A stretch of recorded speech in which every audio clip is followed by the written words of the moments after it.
it's a great sign of the ingenuity of a young place like Dubai. I don't want Bob to Damn have the Bob. spreadsheet Not Bob again. of who owns what, because I think he might change one.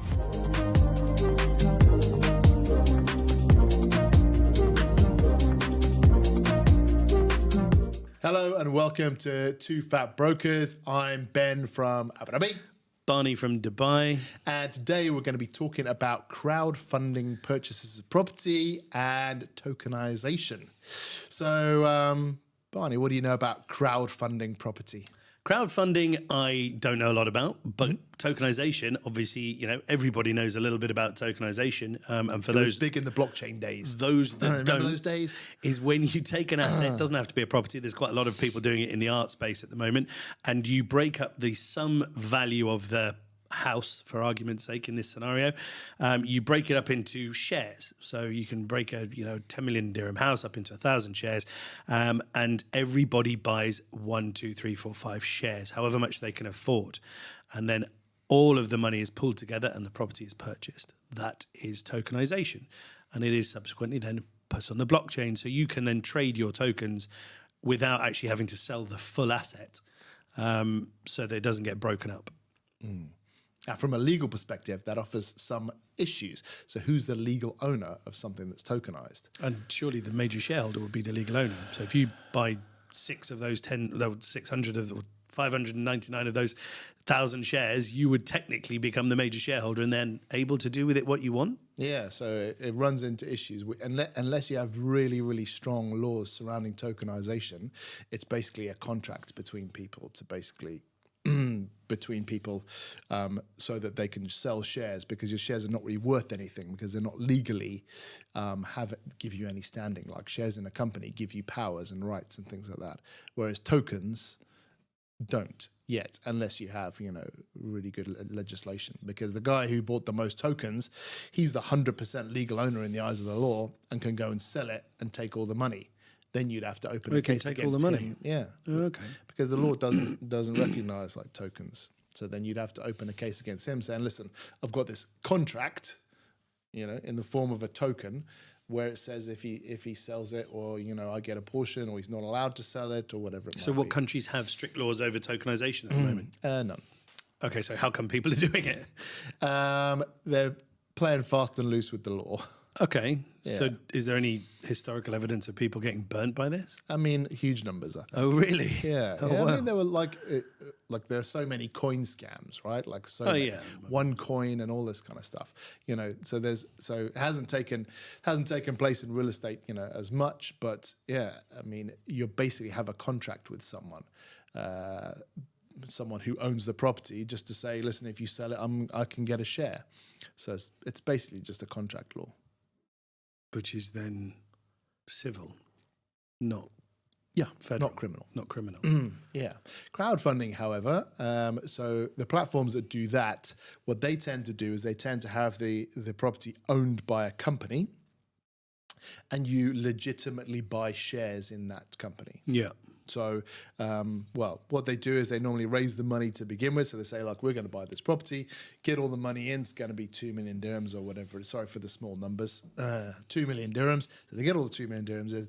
They buy the property, and then you own a certain amount of shares depending on what you have And so you then contributed. Then you sell your shares of the company rather than your shares of the asset that the company holds. Exactly. Which is there's a lot of conditions precedents set around that, commercial law and everything like that. Yeah, It's a so much safer. you're a shareholder. Yeah, so you have So shareholder why rights. don't people tokenize properties like that? Because tokens aren't the same as shares. So the law, there's a long established law surrounding shares, whereas tokens, there isn't law surrounding that. But why aren't people putting properties into companies and then selling shares in the company? It's the same principle. Yeah, it's crowdfunding. I mean, you could call those shares. But they're doing tokens that if for you wanted property. to. I didn't know. I thought you do crowdfunding for businesses. I didn't realize people were doing crowdfunding for, For property property. purchase. Oh, that's cool. And then if you lease it out, you then take your percentage share of the rent. Yeah. So the whole point is it's managed by the crowdfunding company. They lease it out for you. And when the check's clear, you get your percentage of that rent. And once it's sold, And it's normally, so you can have someone request a sale. It then goes to a vote. If a certain percentage of people vote, yeah, I want to sell, then it's sold and the money is distributed to the shareholders. And also, so the shareholders have various kind of like voting rights in it. So maybe they want to move it from, a long-term let to an Airbnb. So you need a certain threshold of votes, and then, it'll be moved. But surely you can then just sell your shares of the company if you want it out. Yeah. But then who values the property to see what your shares are worth? So what would normally happen is you'd have the property valued on a 6-monthly or yearly basis.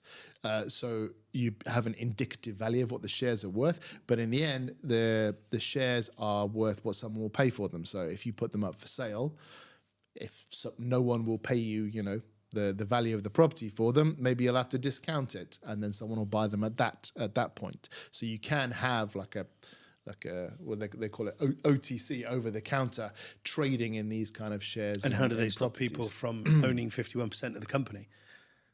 No, I mean, Then they have complete rights. I mean, it's a good point. You probably want to have something in place there where you can't own any more than 25%, perhaps something like that. And 25% would stop you being able to make the carte blanche rule over it. Depending on how you draw up the terms and conditions.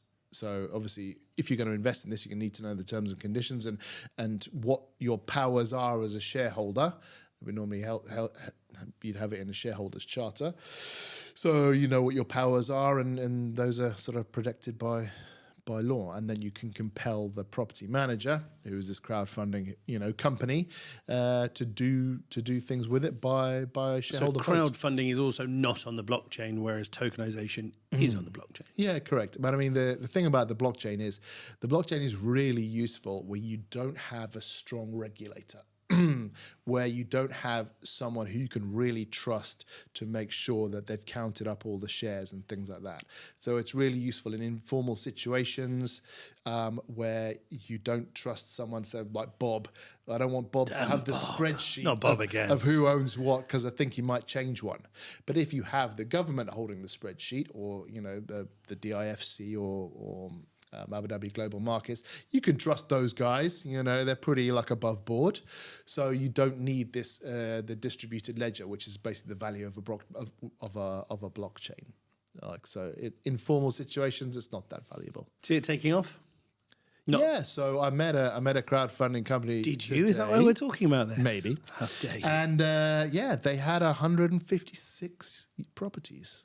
They'd exited 26 of them and had still 120 odd, 130 exactly. Yeah, on their books. They were property managing them. How many investors? So 7,000 individual investors. Jeez Louise. Yeah. Wow. And to be honest, when they first invited me to go and talk to them, I was like, boring. I mean not boring, because I mean it's one of my things, but I thought this is never like a big thing, and I was pleasantly surprised. Okay. Yeah, and they're regulated by the DIFC and Who are they? Abu Dhabi Global Markets. I don't want to name names. Why? There's other crowdsourcing. Okay. Who are these guys? Platforms around. Why are you being so coy? Did you make this story up? No. Who are they? Why are you being so coy about this? You're not telling anybody to go and use them. You're just saying this is a company that does it. You're not telling them that they're really good or really bad. You just that you met with them. Yes. I may have forgotten their name. I'd actually believe that, to be honest. So the look on your face makes me feel like you're not holding out on me. Yeah, true. Which I'm sad about now, because I think I'm probably losing my mind.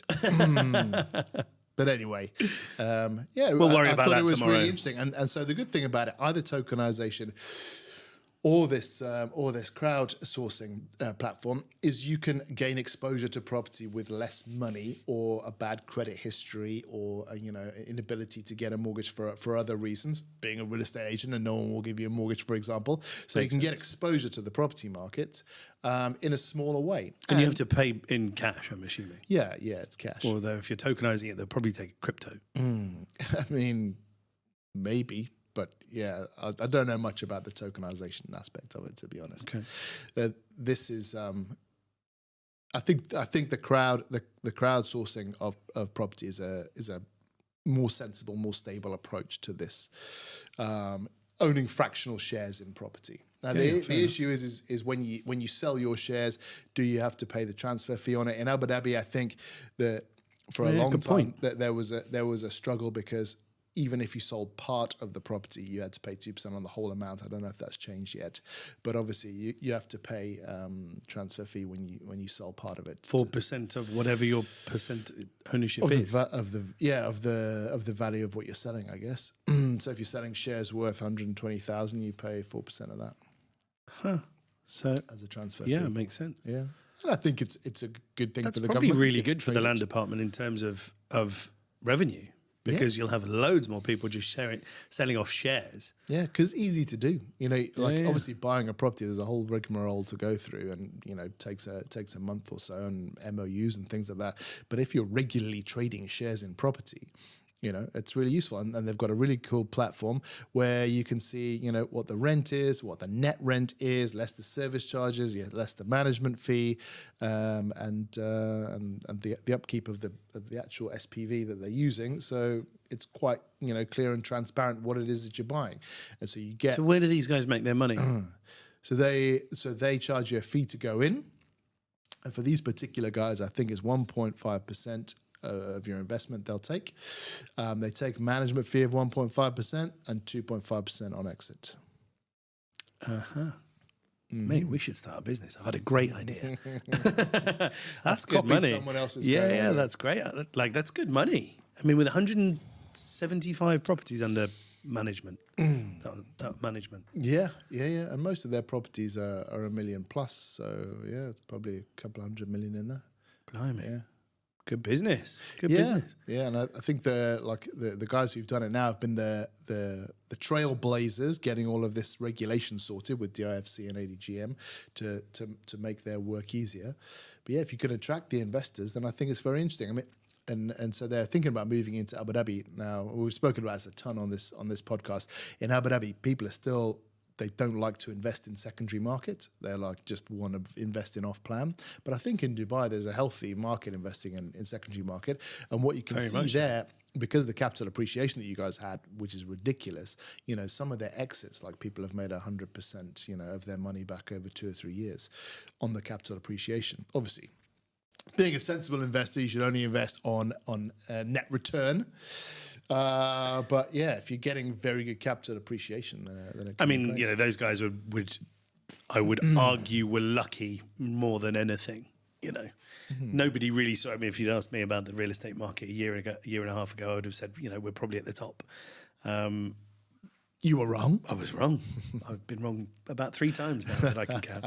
But look, I mean, what a great business plan, and kudos to these unnamed people that you won't name drop for being active enough to go and do it. I mean, that's incredible. Yeah, that is the idea. It's a great sign of the ingenuity of a young place like Dubai and Abu Dhabi. And there's a few of them that do it, and there were some as long ago as 2015, and they were using kind of structures in the USA and things like that, because the DIFC and ADGM weren't providing them with the right kind of vehicles for it. So now that landscape's really evolved, and the UAE is competing to get these prop tech companies going and off the ground and really supporting them in what they're doing. So that's great. And if you're a property investor, it just gives you another asset class to invest in, which is good. That's been fun. Yeah, it has been fun. Yeah, I enjoyed that. When you say famous people, when they're invited on podcasts, they always have to say afterwards, well, that was fun. Yeah. Are we famous now? I mean we didn't invite each other on the. You are. We were on our second podcast. I didn't mention other it in the first video one. on that. Yeah. What's it like to be a Dubai legend? In Dubai legend. Who beat you? Ocho. Everyone, 1, 2, 3, 4, 5, 6, and 7 beat me. But I'm too humble to talk about it. Maybe we'll do another video on Dubai legends. Anyway, I've been Ben from Abu Dhabi. This has been fun. I've been Barney from Dubai. See you next time. Thanks for joining us.